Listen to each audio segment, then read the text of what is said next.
Hi, my name is Sarah and welcome to my floor.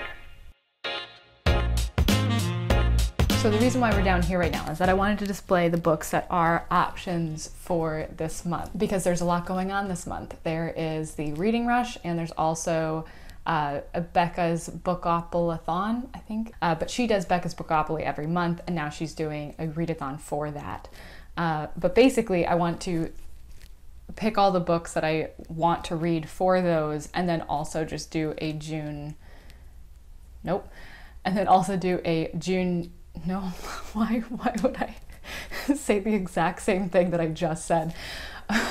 And also do a July TBR. These are all of the books that I own physically that I have not yet read. I do have some others, but they're specific for certain videos that I want to do, so I'm not going to be doing them in this. So the way that I've kind of organized these stacks was this was originally going to be my July TBR. These are the books that I definitely wanted to get to, but we'll see how this goes. But I do also have ebooks and audiobooks, so I might be pulling from there just because since I don't have like as extensive of a list of books in my possession to read, then it's going to be harder to like fit these challenges and everything. Okay, my back's starting to hurt, so I'm gonna start with the Reading Rush prompts and try to fill those as best I can, and then go to Bookopoly and then fill in the rest of what I'm hoping to read outside of those readathons in the month of July. So I've already read through the prompts for the Reading Rush, and there are 7 prompts, but you can overlap. And one of the prompts is to read the first book that you touch. So what I think I'm gonna do is pull all the books that can meet another prompt and then do like a blind grab one from that. It still means that I might get a book that's a little bit longer than I would hope for to be put in this, but hopefully since it'll be covering 2 prompts, it'll be okay. Now I proceed to talk for an incredible length of time about what prompts my books fit into and some books that fit but I don't want to read during a readathon. Here I'm talking about not wanting to start a series, and I seem weirdly proud of myself for knowing that The Golden Compass is titled The Northern Lights outside of the US. Wow, you're so smart! I continue to look through some books. The Secret History fits some prompts, but it's too long for a readathon. I talk about not wanting to read a nonfiction, and am possibly the first person ever to use the term self-helpy. Normal People fits a prompt, but it's a book club book, and my discussion for it is supposed to happen before the readathon. Oh, looks like we finally got all the books together. Yay, we did it. Okay, so I think these are all the books that I have that for sure fit other prompts that I'm going to choose from. Some of them are rather large. But we're gonna go with it and hope for the best. Now the thing is, it's the first book I touch, and I kind of know how this stack is lining up at this point. Should I just do like a random number generator? I know it's not me touching them, but like, yeah, you know what? I'm just gonna do a random number generator. Okay, generate 5. 1, 2, 3, 4, 5. Ooh, okay. Okay. So I got The Vanishing Half by Britt Bennett, which is one of the books I wanted to read in July. Anyways, I'm kind of disappointed that now I'm gonna have to wait till the end of July to read it, but that's okay. That's okay. So this book is about 2 twin sisters that grew up in a small Black community, and they ran away at 16, I think. One of the sisters is white passing and begins living a life of like essentially just a white person. Nobody knows about her background or history, while the other one is still firmly in the Black community. So I've heard such amazing things about this book from like, I got it last month from Book of the Month, and like everybody has been talking about it since then, so I'm very excited to read it, which is why I don't want to wait until Reading Rush to read it, but it's fine. I can do that. It's also a little bit lengthy to be reading during a readathon. I would hope for a smaller book, but that's okay. It's not like it's super long or anything. And that was the one that I had like the least amount of control over what I pick. So that will cover what prompts? That will cover prompt number 2 from the Reading Rush, which is a book that starts with the word the, and also read the first book you touch, which I didn't do that, but like. So the next is read a book with a cover that matches the color of your birthstone. So I was born in November, which has, the taupe has birthstone, which is what I always knew, but apparently there's a second birthstone, which is also citrine. I hope I'm pronouncing that right. I don't know what that is. But they're both like generally like yellowish, orangish. Yeah, pale yellow to brownish orange in color. So I'm looking at Vanishing Half and I'm seeing like some yellow, which would be nice.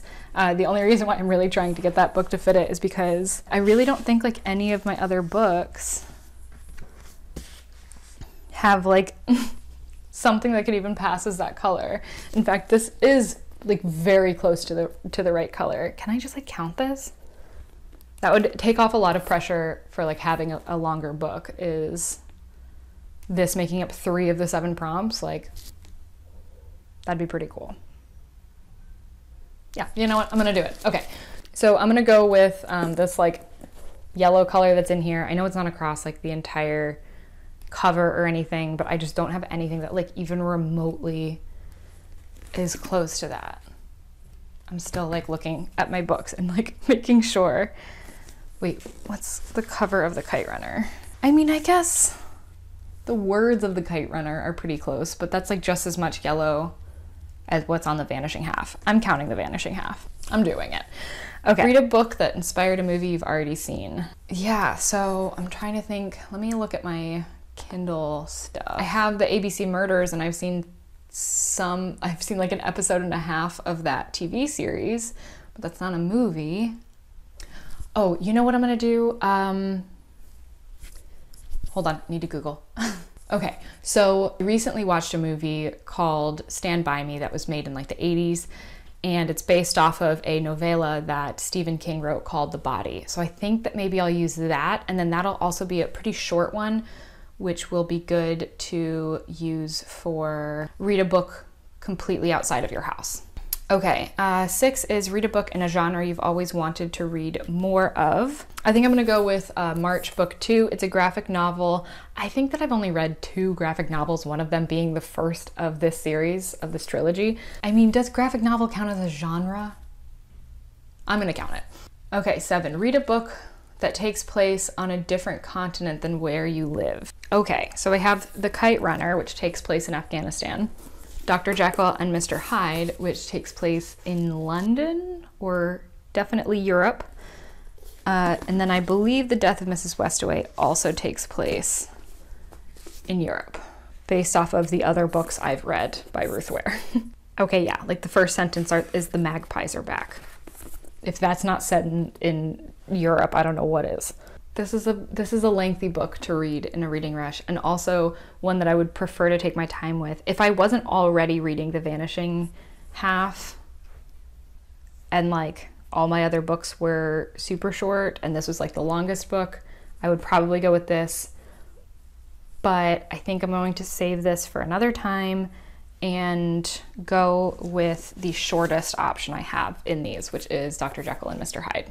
Okay, so for the reading rush, we've got my 4 books, but that would meet all 7 prompts. So first we've got The Vanishing Half by Britt Bennett, which I've already talked about a synopsis for. This would be covering a book with a cover that matches your birthstone, which is going to be this like yellowish here. A book that starts with the word the, and then the first book you touch. Dr. Jekyll and Mr. Hyde, which is read a book on a continent that is different from where you live. No, I would love to go to a different continent and then read this book, but no, that takes place in a different continent. And then this could be the outside one. I think it just kind of depends. Like, I feel like really 3 of these could be the one that I read completely outside. I'm not sure which one. It'll just kind of come down to when that happens. Dr. Jekyll and Mr. Hyde is about so I read an abridged version of this as a kid. I've never read the full story, so I'm really worried about like spoiling something by trying to talk about what this is about, because I've known the whole story for such a long time. A lawyer, London, I was right. Okay. There's a lawyer that is investigating some sinister activities and is pretty sure that Mr. Hyde is blackmailing that lawyer's old friend, Dr. Jekyll.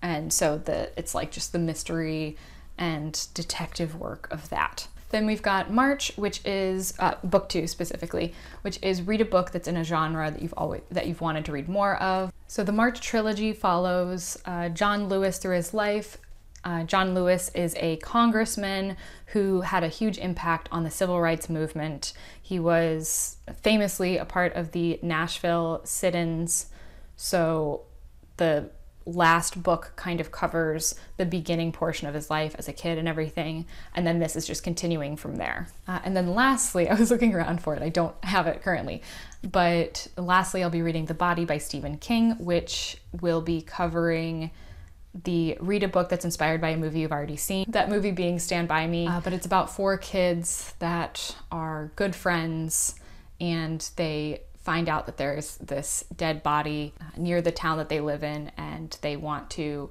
like actually see it because it's just like this morbidly fascinating thing. But it's like going through that journey with them and just their childhood in general, coming to terms with like certain feelings and everything. It was a fantastic movie. I would highly recommend it. So now that we've done that, let's talk about the Bookopoly Readathon.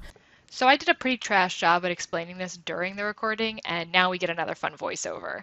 But basically, Becca from Becca and the Books uses a Bookopoly board based off the board game Monopoly to pick her TBR every month, and she has a bunch of cool prompts that she could get. For the readathon, she'll be making 2 rolls every 12 hours for new prompts. One of those rolls will be on our 2019 board, and one of them will be on our 2020 board, so that those participating can choose which of the rolls and therefore which of the prompts they'd like to use to pick their book. She's already done the first roll for each board, which is what I'm using to pick my 2 book possibilities in this video. Also, I highly recommend checking out her video where she fully explains all this, which will be linked in the description. So on one of the boards, she got magical realism or paranormal or fabulism. I mean, I've got dead astronauts, but this isn't really magical realism. Well, okay, actually, like in the first book, there's like a giant floating bear. That's magical realism, right? So yeah, maybe this could be my option for that. Also, can we talk about how incredibly beautiful this book is? And even better, the like inside of the book is beautiful. Like, this is by Jeff Vandermeer, which you probably know if you saw my last video. I love Jeff Vandermeer. This is the second book in the Born series that he's currently writing. It's also his latest book. Born is about this like creature named Born. Oh my gosh, this is so difficult to explain. So it's kind of this like post-apocalyptic world. And there was like lab testing and like trying to create creatures that could think for themselves, essentially like AI, but they were more organic seeming.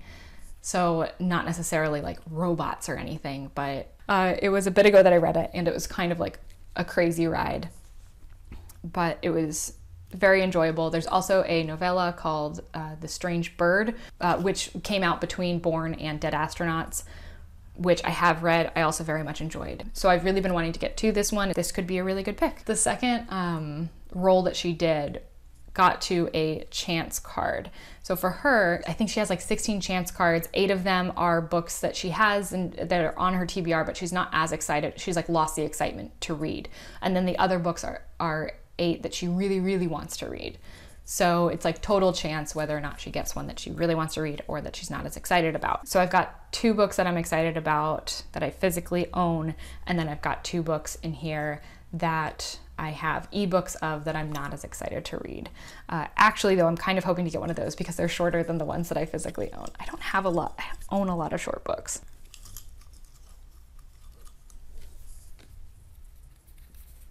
We got The Heir, which is the 4th book in the Selection series, which it's very exciting for me that I'm even reading a series in general. It's about, oh gosh, it's basically The Bachelor. It very much reminds me of the Hunger Games in that there's like different like levels, like it's like a caste system. There are a bunch of girls that are like basically rounded up, and they enter in a competition or the selection to become the wife of like the prince. And so it follows one of the girls that's in one of the lower caste systems, and she gets selected. So she's a part of the selection. It follows her through that. But it was fun to get through. It was like really quick reads. And so that was kind of nice. And I knew that I wanted to read the rest of the series, at least the rest of those like 5 books. And so I bought The Heir. I was like, you know what, I'm gonna like save this for later, and lost my excitement for it. So that is why that was in there. That was the longest explanation. But I think that I'll wait till like the actual Bookopoly time to choose, but I think that I'm going to go with that one. Let's talk about the other books that I'm hoping to read within June that are not going to be a part of either readathon. So the first one is Americana by Chimamanda Ngozi Adichie. I don't know a ton what this is about. It is one of my book club books, but I have seen her TED Talks and really enjoyed them, and in one of them she talks about this book, which made me want to read it more. But as far as knowing the actual premise, I don't a ton. I know that there's a couple, and one of them moves to the US and the other one moves to London, both from Nigeria, and that there is something about the like post 9/11 US that is an influence on the book, but that's like all I know and remember. But I think that's okay to go into this book with just that mindset. I think it's going to be amazing. I've heard so many good things about it, and also she just seems fantastic. So I also am hoping to read I'll Give You the Sun by Jandy Nelson. I think that this is a book that's about twins that like drift apart, and they were really close growing up. I've heard amazing things. That book was actually lent to me from a friend. So then we've got Player Piano by Kurt Vonnegut. So this one is about an engineer in a world that's overrun by supercomputers. That's all I know about it. This was actually his first novel that he wrote, Kurt Vonnegut being the author of Slaughterhouse-Five. That's what he's most known for. He also just so happens to be my favorite author. I love his books, so I'm excited to read another one by him. Next, we've got There There by Tommy Orange. So this follows 12 people from Native American communities that are all heading to the big Oakland powwow, and they're all kind of at like different points of their life. Some of them are younger, some of them are older. They're all dealing with different things and just about that journey, I believe. That's what I know about it. Anyways, next is Sally Rooney's Normal People. This one is a book club book. I don't know a ton about it. There is a TV show made about it at this point. It's about 2 people that grew up in West Ireland but had very different experiences growing up. They have different personalities, but then they kind of come together, and there's a lot of similarities that they wouldn't have thought of. Yeah, of mutual fascination, friendship, and love. And then lastly, I have The Hate You Give, which is so very reflective. Hold on, I'm gonna take off this book jacket. Okay, so this doesn't have the title on the, and now it just blends into the background. It's either showing you everything that's like on that side of the room, or it's completely blending into this side of the room. So I've got The Hate You Give by Angie Thomas, which has been, I mean, already it was very impactful when it came out. It was highly praised, highly talked about, because it is a pressing issue. But since May 25th, where we're seeing another tragic death, another tragic murder of a member of the Black community by police brutality, like, it's even more important. So this follows a young girl that is she lives in a Black community, but she's going to like a very white school. She kind of finds her place there, but she still obviously struggles with that and having kind of these dual personalities. But one of her close friends is killed by police officers, and then all of a sudden it's taking those differences between these 2 worlds that she lives in and just amplifying them, because she's got friends in her white school that aren't understanding what's going on and maybe don't have the best view of this situation. And then she's also got, of course, the community that she lives in, which is in an uproar about it, obviously. So yeah, very important for right now, but it was important when it came out too. It's going to be a tough read, but I feel like it's also going to be a necessary read. Okay, we did it. We got through all the books that I'm planning on reading in July. I keep forgetting what month it is. But yeah, thank you so much for watching. Subscribe if you want to. I don't know. Thanks for being here. Thanks for being you.